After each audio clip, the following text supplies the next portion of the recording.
بسم الله الرحمن الرحیم.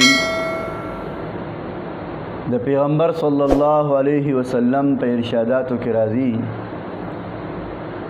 چې کم خلق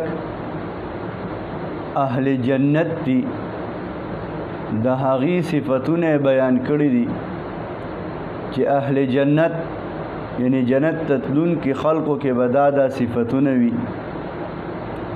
په هغې کې یو دا دی چې هغې کې به خوش اخلاقي وي، بدخلقی او بدزبانی دا به پکې نه.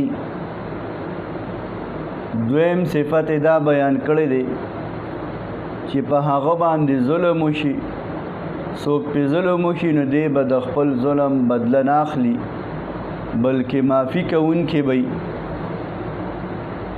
او دریم پیغمبر صلی الله علیه وسلم فرمایي د جنتی انسان صفت دا دی چې دی څوک د خپلې ورکړې نه محرومي نو دی به ورسره هغه شان معامله نه کوي بلکې دی به ورکړه کوي، بل به ورسره غم خادي نه کوي، بل به ورسره تعلق نه ساتي، بل به وله ورکړه راکړه نه کوي او دی به ورکړه راکړه کوي، دی به ورسره تعلق برابر ساتي. دغه رنګ بل ځای کې نبي علیه الصلاۃ والسلام فرمایي وی درې څیزونه بالکل برحق دي، درې څیزونه بالکل برحق دي.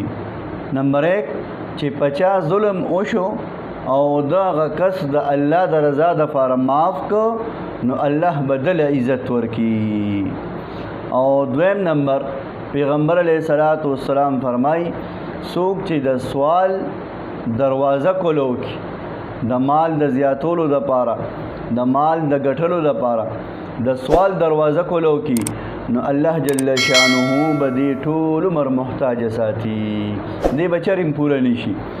او دریم پیغمبر علیه الصلاۃ والسلام فرمایي چې څوک د الله د رضا دپاره چاله ساعتیه او تحفه ورکوي الله به د په مال کې برکت خامخا اچوي.